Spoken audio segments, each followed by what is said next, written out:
It sounds like some drama that's not. Where would you say it's trending? Like if you had to put it's trending towards him being gone. Like if you ask me to put a percentage on, like feels like 20%, 25%. Let's call it 1/4 instead of 1/5. Like he's got a 1/4 chance of being back on this team. Yeah, it's 1 in 4. It's kind of how it's sounding. I mean, there's an insider that definitely has ties to Tennessee. Now, typically, this guy runs in college basketball circles. He's really good at having college basketball updates, but on this one, he's got a college football update. And this segment I like to call John Reed's. Oh, I get it. It's a play on your last name. The insider writes, Tennessee staff, quote, has no idea where he is or where he's been the last 10 days or so. He hasn't been with the team. He's newly represented now by Omar Cooper, who is Ace Bailey's agent. Some other schools have been contacted by Cooper shopping him around, but Tennessee hadn't heard any new demands or anything like that. I don't think he's in trouble with the law at all, but there are some people around him recently that have been involved in some of that stuff, which is probably where that came from. The bottom line is it sounds got some people around him giving bad advice and who aren't great influence. Now, I don't know if you're familiar with the name Omar Cooper. Not off the top of my head. He's actually went viral and turned into a meme for some weird video he did where he's kind of staring at the camera looking weird. But Omar Cooper is Sharif Cooper's dad. You remember him, the very talented guard from Auburn a couple of years ago that was like a highly ranked recruit that kind of just up. If I remember correctly, Sharif Cooper just kind of went to the NBA before he probably should have. The Hawks drafted him in the second round. He was a guy that had first-round talent. People talked about him as if he was going to be a first-rounder, and the next thing you knew, he was still available like in the middle of the second round. And then he comes in. He has a chance like in the G League as a two-way player.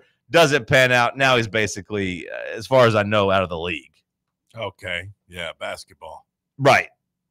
But, has gotten some bad advice from his dad, probably. Well, his dad is an agent, apparently. I don't know if he's like a certified agent actually going out and doing, all the certifications that you have to do. It seems as if he is because he's Ace Bailey's agent. Ace Bailey, you remember him, right? Yeah, the Rutgers guy. He's a Rutgers guy that really just decided he was going to do whatever he wanted during the NBA draft process. Remember, he was refusing to work out for all the teams. Said he didn't. Yeah, didn't want to go to Utah. We didn't want to go in. Yeah, he's basically I want to go to. It seemed as if he was trying to get himself to Brooklyn. I guess what it seemed like. Hey, let's go be a star in New York City because he was refusing to work out for Philadelphia. He's refusing to work out for Utah. Just a bunch of teams that were drafted in the top 7, top 8. He's like, nah, I'm good. Bit of a diva, but also seems like somebody that's getting a bit of bad advice from his counsel. The reports, the rumors out there are that Boo Carter and his people are trying to link up with this guy. They see what he's been doing for his clients, and they say, hey, give us some of that. They want that for themselves. Which seems like a bad idea. It seems like something I don't think he should do, but it seems like something that they are trying to get accomplished. Yeah, when you tell me he just went out to California and nobody knows where he's been and he's just kind of gone AWOL and he's got some people around him who aren't giving the best advice, sounds eerily similar to something I heard back in March about one of our players. Okay. Who is no longer on the team. Okay. Are you talking about Nico? Yeah. Yeah. Well, it's funny because it does feel like there were, 3 guys. It does feel like there were 3 guys on this roster this offseason that were flight risks, priorities, whatever you want to call them. It seemed like it was, hey, Boo Carter, he wants more money. He wants to play offense. Nico, he wants more money. He wants better players. Yada, yada, yada. Dad wants to be back home. Whatever that answer is. And Mike Matthews. Mm-hmm. You kept Mike Matthews. You lost Nico. And like I said, it feels like an 80% chance right now. And that's just me speculating, or 75% chance right now that Boo Carter ends up missing as well. Mike Matthews, get ready to learn defensive back, buddy. No, come on. He's a 5-star wide receiver, Bubba. Show some respect. Didn't Georgia initially want him as like a DB, though? Isn't that the rumors from his recruiting career way long ago that I don't remember? Because he's already had NIL deals, and that's all I keep up with now, apparently. I don't know. I mean, I imagine that most of these talented wide receivers played some defensive back as well. Yeah. Probably in high school. Yeah, they're all pretty talented, I'd say. I will miss Boo's mama's boots, though. Those are pretty tough. The Carter boots made out of like the jersey. Yeah, those are nice. Maybe, maybe she just gets to keep wearing them, and maybe everything works out, Bubba. Maybe everything takes care. Although it does feel like on the heels of the Nico stuff, I don't think you're going to find this fan base having a lot of sympathy or empathy or desire to really play this game. Like I think if you took a poll of the fan base right now, hey, is this guy worth the trouble? I'd say it'd come back about 80% just saying, nah, just kick him off. Go on and go on now. Get out of here. I mean, the drama's not worth it. You don't want that in your locker room. Is he trying to leverage more money out of the situation? Well, that's what the insider said. The insider said, even though he did that previously, like, however many months ago. The insider said they haven't heard of any new demands that he's made. The insider says that like it's not even like they're communicating with Tennessee trying to hold him hostage. It might just be. And look, there's been Facebook posts from his mama, which it feels kind of gross, like using this as like actual like talking points, but she's very online. Oh, we've seen the Facebook posts. She's very online.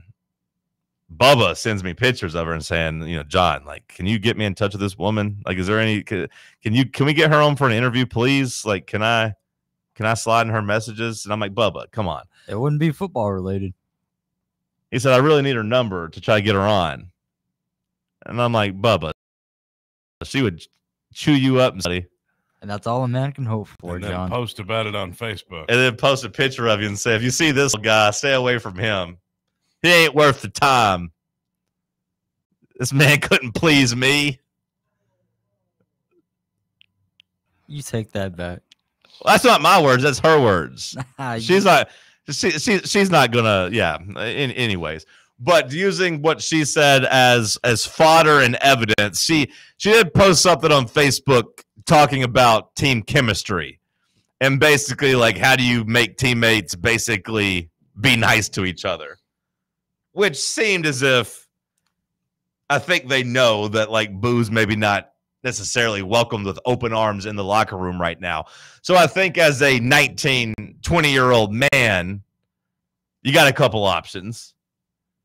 You can face the music, apologize, say you're going to change, say you're going to be better, do some self-reflection and learn the errors of your way. You can do that, or you can look around for a different school for a fresh start. Yeah, when I hear that he's just decided to head on out to California, it makes me feel like he's beyond the point of fixing the situation. The problem is it feels, we talked about Nico being late in the process. That was, April at least. This is July. Finding a new place to go and be eligible to play seems far-fetched. Yeah, I mean, somebody will find a way to get him in there. I mean, but at this point, I don't think you'd be able to get him in and actually have him play, though. Like it would be like almost drop down a level for a year, play JUCO, then try to go somewhere else or sit out a year, which I do think is a death sentence for most players. Like, yeah, Justin Jefferson can survive it, or Jamar Chase, whichever one of those damn LSU receivers set out. Those guys can survive it.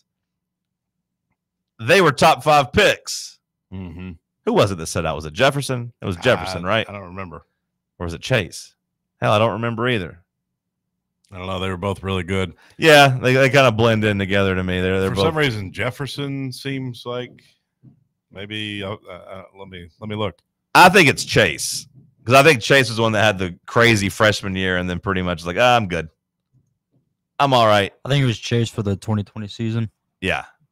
Which, I mean, hey, COVID. I ain't playing during COVID. You got a little bit of a pass to sit out during COVID. But either way, he was able to survive and still be a top 6 pick. I believe he went number 6 to the Bengals. He opted out of the 2020 season at LSU due to the COVID-19 pandemic. And Nick Bosa, he kind of did the same thing at Ohio State. He's like, my ankle, I don't feel good. I'm not going to play. And those guys are still drafted high. So it can happen. But Boo ain't set up like that. Boo ain't done nothing to prove himself to be a top 10 NFL pick. So it seems like it would be tough for him to just not play football this year. So if I'm him and I'm his advisor, I would say you really probably need to just smooth things over with Tennessee. You ain't going to find a better school setup. You ain't going to find a broader stage. You ain't going to find a team that's better, equipped to at least compete for 9 wins, a playoff spot. Not necessarily saying you're going to compete for a championship, but hey, you're on TV a lot. Millions of people are going to watch you. You're going to get the ball maybe a little bit on offense. They're trying to placate you. It does seem like it would behoove him just to come back home. But look, full disclosure, even at age 35, as an old man, I don't really like confrontation right now. I tried to avoid it. I know that might surprise you. It's a red flag of mine. Sure. It's true.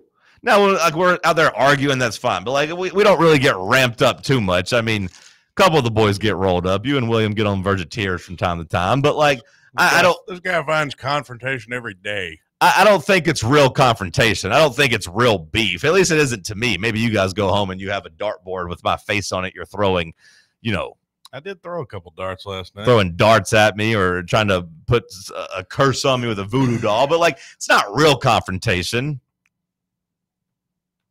I don't like it.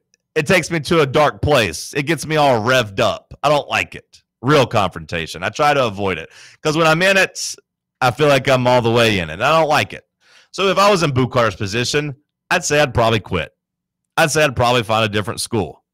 I'd say I wouldn't want to go in there and have to do some ownership. I wouldn't want to go in there and have to say, hey, my bad, guys. I was acting like a real jackass. I wouldn't want to do that. So I would say, hey, new agent. Because I'm going to fire my old agent because I don't want to deal with him either. I'm going to hire me a new agent and say, hey, get me a different school. Never apologize.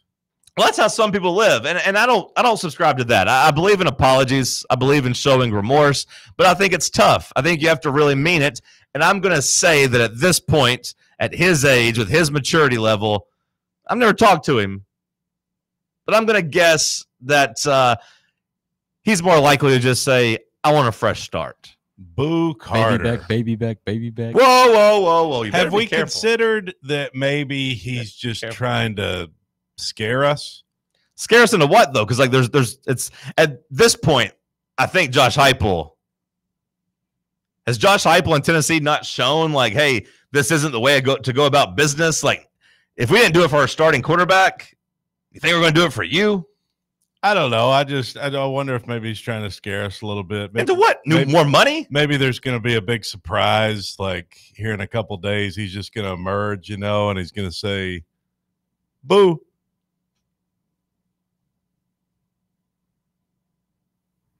Yeah, Bubba liked it. I don't think that was a Bubba liked it laugh. I think that was a oof, man, swing and a miss laugh. Nah, I appreciate it. Oof. Oof. Oof. Oof. I hate that. I hate oof. Oof. I hate that about as much as I hate, play stupid games, win stupid prizes.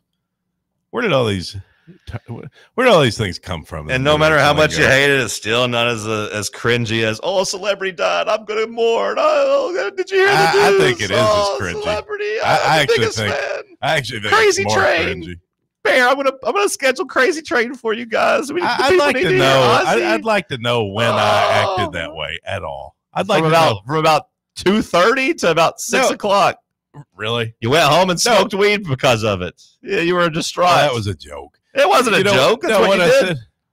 That's what you said you did. I mean, that wasn't there. My arm. I did hit a joint, but no. I never once acted that way about Ozzy dying. I just thought, oh, this is big news. I said, oh, Ozzy's died. Guys, Ozzy died. I told everybody Ozzy died. Hey, guys, you see Ozzy died. I never did it like, oh, what's your favorite Ozzy so song? sad. Oh, what's your favorite Ozzy song? I never once did that. Let's listen to some Ozzy. I never once did that, and you're being disingenuous and acting as if I did. What's your favorite Ozzy song? What is your favorite Ozzy song? I don't. You guys don't got really, a favorite Ozzy song? Don't really have one. The one he did with Post Malone. Stop it, Bubba. Heart of stone. Take what you want from me. Good Timing by Post Malone. Was it like on the last album? Was it on the country? No, it wouldn't be on the country album. Like when did they do a song together? Are you a fake Post Malone fan, Bubba? Like when did this come out? Of course, he's a fake Post Malone fan. So I'm fake because I don't know all the exact albums and when they came out. That's crazy kind of. work, John. Ask me questions about 50 Cent's discography. Ask me questions about Kanye West's discography. No, I can answer. You immediately named those two. What's your point I didn't say ask me questions about Post Malone's discography. I just said a song that I like with him and Ozzy. So do you consider yourself a real Post Malone fan? I would say fan. I like his music. Well, if you're not a fan, then never mind. I'm not going to follow him constantly, no, but I'll listen to his music. Then why'd you take offense to me saying? Because you immediately said, oh, what's this? Oh, you're a fake. Come on, John. 3 minutes ago, this guy said he doesn't like conflict. I don't like confrontation. Now here he is confronting you, Bubba.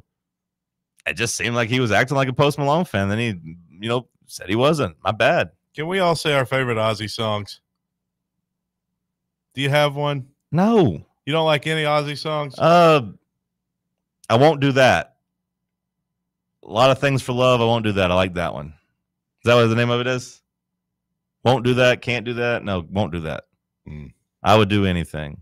Yeah, whatever the hell it's called. Bad Out of Hell. Yeah, I got you. Yeah, whatever it's called. Yeah, that's nice. That's real nice. What's yours?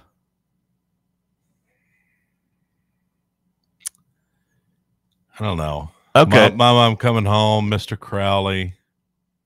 I got a couple that I like. Okay. I've never claimed to be some big Ozzy fan, Trust me, I know. You didn't talk about him for 10 years. Now all of a sudden you're... Jackson, do you have a favorite Ozzy Osbourne song? Not a huge Ozzy guy, so I guess I'll just go with Crazy Train. Yeah, well, all right. That's great. Much more of a Van Halen kid growing up. Yeah, that checks out. Oh, so you're not a fan of Ozzy because you can't. That's the only song. He's not a fan of Ozzy. That's great. He's not a fan of Ozzy. I did clearly state I'm not really a fan of Ozzy. So yeah, I mean, I just feel like if you're coming into the what's your favorite Ozzy song with a Post Malone hipster take, I just assumed that meant you were a Post Malone fan. My bad, Bubba. My fault. So sorry for assuming that you were a Post Malone fan. You knew the deep cuts, so I assumed you were a fan. You just ride around listening to people's deep cuts and you're not fans of them? Is that what's happening there? I don't want the singles. Don't play Rockstar. I don't want to hear Rockstar. By Nickelback? Well, I was talking about Post Malone's Rockstar, but No More Tears. That's another good Ozzy song. I like that one too. Yeah. Did you ever hear about the time he snorted the line of ants? I thought he was really good on Triple H's theme song. Time to play the game. Crazy Train. Boom, boom. Bono. R.I.P. to Lemmy too. Bubba, send us a break. It's Talk Sports on Fan Run Radio.